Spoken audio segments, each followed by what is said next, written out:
Libo-libong violators ang sinita ng pulisya simula nang ipatupad ang community quarantine sa Calasiao, Pangasinan. Magibalita tayo live kay Russell Simorio. Russell. CJ, hindi bababa sa 5 katawang nasisita kada araw ng mga pulis dahil sa paglabag sa community quarantine guidelines sa bayan ng Calasiao.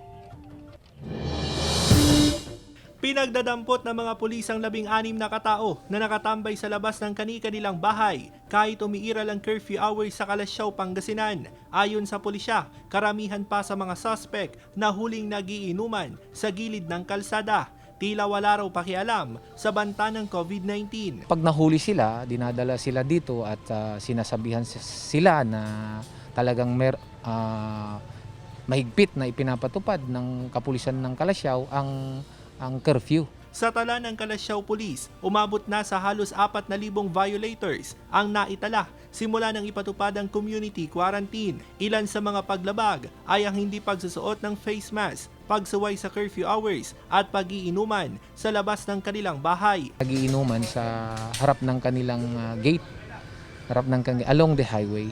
Dahil sa dami ng pasaway at tumataas na kaso ng COVID-19 sa bayan, hinigpitan pa ang quarantine guidelines. Muling ipinatupad ang 1 entry at exit point sa palengke. Pinaigting din ng police visibility sa mga barangay checkpoint. Kung yan ang kakabuti ng mga mamamayan, sir, walang problema, sir. Dumarami yung mga COVID natin dito sa Calasiao. Mas maganda ngayon kasi more than na dinidisplay na tayo. Wala ring nakakalat na kaso po.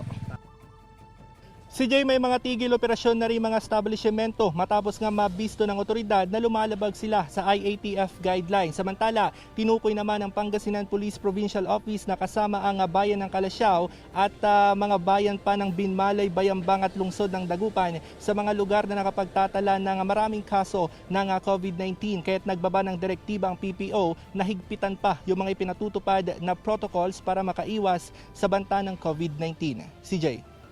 Yan ang problema sa atin, Russell. Tapos pag dumami naman yung kaso, matatakot tayo. Dapat yung disiplina, simulan natin sa ating mga sarili. Hindi ba pwedeng taasan yung multa o mas matindi yung parusa ng mga mahuhuling quarantine violators, Russell?